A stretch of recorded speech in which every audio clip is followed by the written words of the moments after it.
ready to make landfall this morning. Life-threatening conditions expected.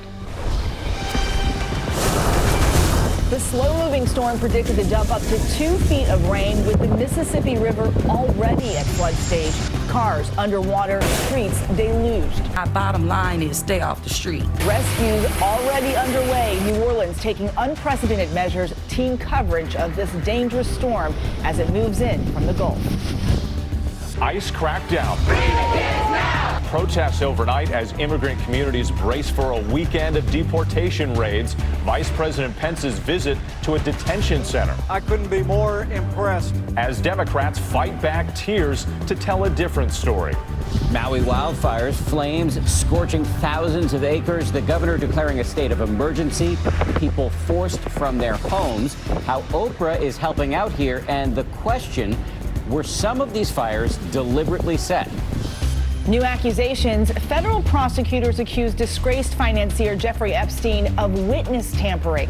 Fallout over how his case was handled reaches the White House. It would be selfish for me to stay in this position. As President Trump praises his outgoing labor secretary. And courting history. Serena Williams battles it out in the Wimbledon Championship. It's really not about 24, or 23, or 25. The record she's going for, and the royal duo watching courtside. Live from ABC News in New York, this is Good Morning America. Hey, good morning, everybody. Let's get straight to the major breaking news this morning. A massive and slow-moving storm hitting the Gulf Coast right now. Look at the satellite imagery. You can see the sheer size of this storm, which has been named Barry. The major concern here is flash flooding from the heavy rain and storm surge. Hurricane hunters flying into the storm caught an amazing sight on camera. Take a look at the rainbow there, but don't be fooled. Barry poses a significant threat to the Gulf Coast already. More than 50,000 customers without power, thousands of people ordered to evacuate. There's a live look at what's happening right now in Morgan City, Louisiana, which is in the path of the storm. And then, of course, there are those perennial questions about whether the levees in New Orleans will withstand another test. Rob is right there in New Orleans, kicking off our team coverage. Good morning to you, Rob. Good morning, Eva. We are more confident this morning that these levees will not only hold, but are unlikely to be overtopped. This river behind me, because the winds have switched, won't get a whole lot higher, at least here in the city of New Orleans. But the towns and parishes to our south, not so lucky. This morning, Barry lumbering its way to land in Louisiana. Oh, yeah, that don't look good. Overnight streets in Grand Isle overtaken by running rapids. Barry's wrath already knocking out power for thousands on the island. The storm packing winds over 60 miles per hour, violently swinging benches in the air, shaking street signs and battering traffic lights. Bottom line is stay off the street. Its strength felt all the way to Alabama Friday, where you can see this abandoned car trapped in sand under high tide. The Coast Guard warning residents ahead of the storm after rescuing 5 people from their disabled boat in the Gulf. And on the ground, 3,000 National Guards standing at the ready. In the air, Air Force hurricane hunters tracking the storm. Close to 10,000 people in exposed areas along the Gulf told to leave. In New Orleans, residents are urged to shelter in place. Tourists are pulling out of town. Have you ever been through a hurricane? Yes, Hugo. I'm from Charleston. Okay. You don't have any feeling about sticking around this? No. When they say evacuate, you usually pretty much listen to that warning, and you get out. And so are the Rolling Stones, the band postponing their show in New Orleans until Monday. And for the first time in history, all the city's floodgates are closed. I've never seen them close off the river like the barricades. Those floodgates are the first time. Heavy rain expected to fill low-lying areas. Jefferson Parish boasting a pumping capacity that could fill the Superdome in just 41 minutes. We're very confident in the entire system's ability to withstand what Tropical Storm Barry may bring us. But the mayor of Morgan City telling ABC News he's worried about Barry's rainfall exceeding his city's pumping capacity. And that's what concerns us, not the wind, not the storm surge, but we don't have the pumping capacity to handle 20 inches of rain if it comes at one time. And as you can see, the winds are steadily picking up here in New Orleans, but the rain has been intermittent. The squalls have been in and out the last 12 to 18 hours. That's because bulk of the heaviest rainfall and action really is in the southern half of this system. We've had reports now at some of the oil platforms there at elevation, 90-mile-per-hour wind gusts there. And you see the center of this thing now scraping the coastline just southwest of Morgan City, and all the action in the southeast quadrant. So that means we'll get most of the worst weather after the storm makes landfall, and then gets to about Lafayette around lunchtime, slowly getting through Alexandria around midnight tonight, and then drifting up into Arkansas Tuesday. So a very slow-moving storm as it has been, and that means there's going to be a lot of heavy rain. We not only have hurricane warnings, tropical storm warnings, we also have that flood watch that extends all the way through Memphis and for the entire state of Mississippi, which is getting crushed right now with some heavy rain bands. Looking at totals of 10 to 25 inches of rainfall in some spots. I'm worried about Baton Rouge, which is susceptible to flooding. And, that doesn't account for the rain that's going to fall into this city. They have a hard time keeping up with rainfall rates of an inch or more per hour, and I think we'll see that later on today and tonight. Guys, back to you. That whole region on alert. Rob, thank you. ABC's Zachary Quiche is in Morgan City, being called the storm's bullseye. And Zachary, what are the conditions there right now? Eva, good morning to you. You can feel these gusts of wind coming now. We've also been feeling some bands of rain this morning here too. Things are not all that bad right now, but they are expected to deteriorate pretty fast. You can see the wind, and just beyond this is the Atchafalaya River. Of course, you see the flood wall here. I'm in the old downtown area here, and you can see some of the businesses have put sandbags and things out here right now. The major concern here is again the rain, just like so many other parts. They are anticipating that we could see up to 2 feet here. And you got to remember, this is a part of the country that is essentially an island. It's surrounded by bayous and rivers. There's only 7 pumps in town, and so at some point, the water's not going to have anywhere to go. We did lose some power at the hotel this morning at about 3:30, but as I mentioned, things are not all that bad right now, but they are expected to go downhill pretty fast. Whit? All right, Zachary Quiche for us in Morgan City, bracing for the storm's impact. Thank you. Joining us now from FEMA headquarters in Washington is Acting Administrator Pete Gaynor. Pete, thank you so much for joining us. We appreciate it. Sometimes people can be lulled into a false sense of security when they hear tropical storm or Category 1. But as our meteorologists have been pointing out, the wind threat is only part of this. This is a dangerous rain and flooding event. What are your biggest concerns as Barry makes landfall? Yeah, I think you have it right. Don't worry about what category this is or whether it's a tropical storm. Our main concern is that this is a rain event. 10 to 20 inches along the coast of Louisiana, 25 inches in some locations, so flash flooding. And, if you haven't made preparations yet, it's probably too late. Listen to your local officials, stay off the road, stay inside, and wait till you get the all clear. And as our Rob Marciano mentioned there, some of the worst rain will actually come behind the storm as well. I do want to mention this, too. Billions of dollars have been spent to strengthen and reinforce the levees throughout Louisiana. This has been described as the first real test for that system since Katrina. How confident are you that the levees will pass that test? We're highly confident. The Corps of Engineers is part of our team here in the National Response Coordination Center. They have high confidence that the levees will perform as designed. We're monitoring them hour by hour to make sure that we have no surprises. Pete, what kind of manpower and supplies do you have at the ready along the Gulf Coast, and how do you plan to deploy them?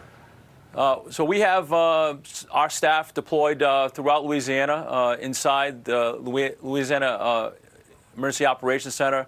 We have commodities, emergency communications pre-positioned in the region.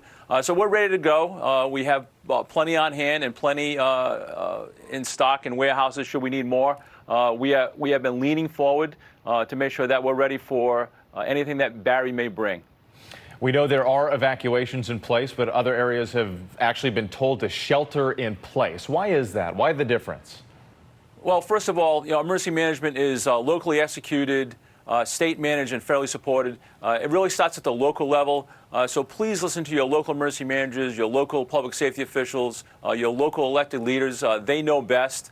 They've made those decisions whether to evacuate or to shelter in place based on risk. And so listen to your local officials, please. All right, Pete Gaynor, Acting Administrator for FEMA, thank you so much for your time. We really appreciate it. And of course, we're thinking about all those people in the storm's path as Barry makes landfall. We'll have much more on Barry in just a few minutes, including a live report from Baton Rouge. No question, though, 20, 25 inches of rain, that's a lot. A lot, yes.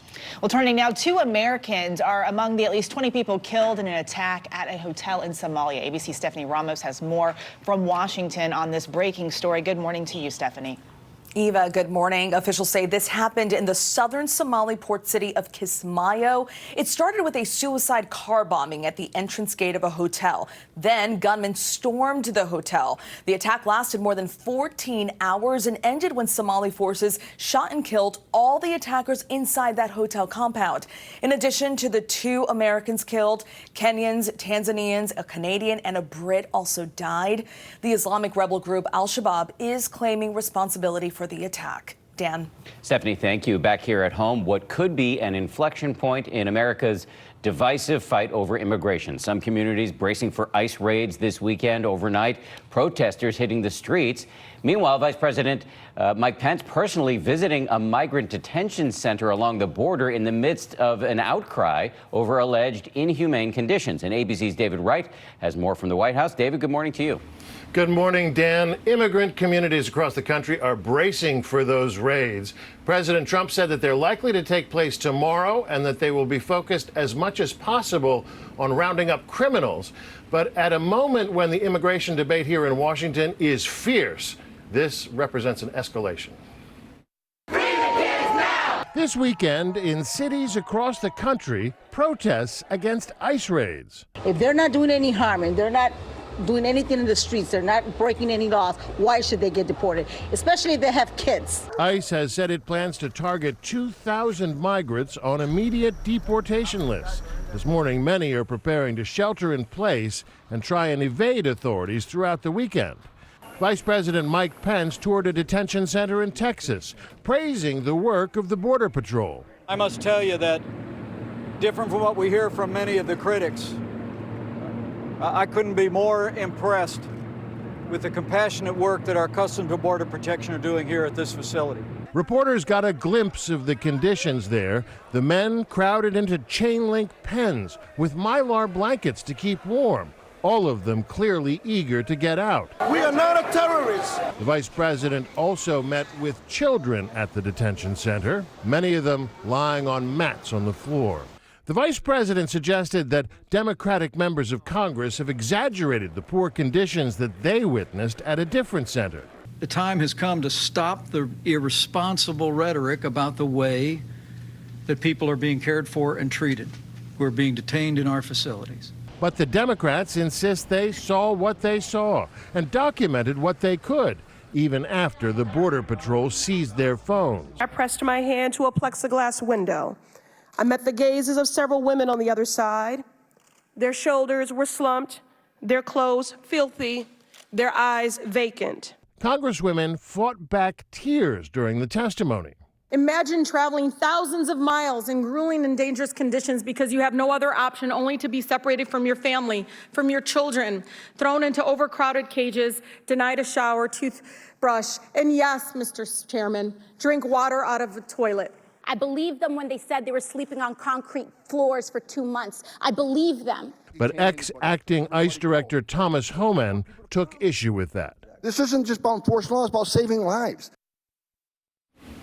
That hearing comes as another House committee released a new report on some 2,000 children separated from their parents at the border, including at least 18 infants and toddlers. According to that report, 50 children were held for 6 months to a year, and 25 children were held for more than a year. This debate, Dan, far from over. Yeah, absolutely. David, let me just follow up with a couple questions here. First, what do we know about when and where these ICE raids are going to take place this weekend? And following up on that, what about these Democrats who are coaching people on how to resist? Well, according to the president, the raids will take place in about 10 cities across the country. We're not sure exactly which ones, and they're likely to take place tomorrow. As for the Democrats, they have been telling people that an ICE warrant is not the same as a search warrant, and they're saying, including Speaker Nancy Pelosi, saying that unless there's a judge's signature on that warrant, people are not obliged to open the door. Dan? David Wright, right there at the White House. David, thank you very much. Eva, over to you. Well, now to federal prosecutors fighting against billionaire Jeffrey Epstein being let out on bail. They claim the financier has been paying off potential witnesses.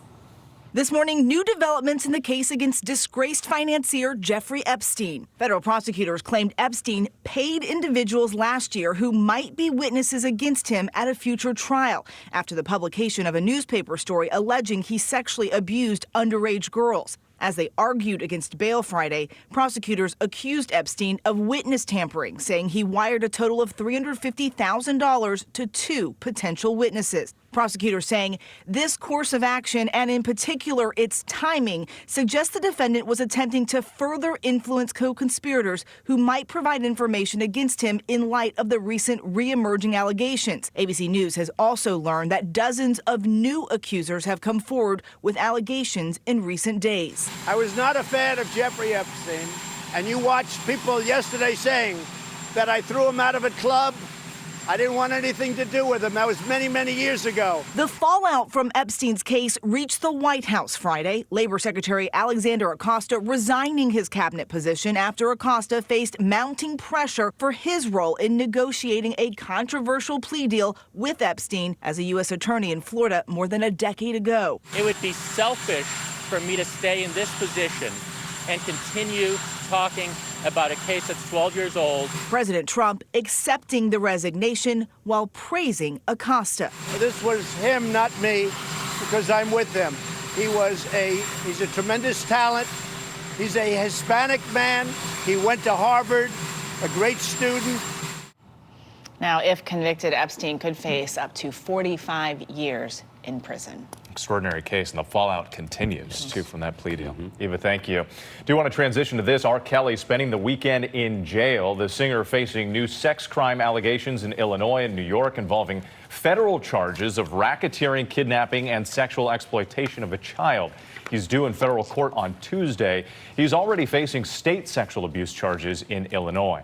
To Hawaii now, where they're dealing with 2 wildfires on the island of Maui, where thousands of acres have been scorched. ABC's Clayton Sandell is on the story from our LA bureau. Clayton, good morning to you.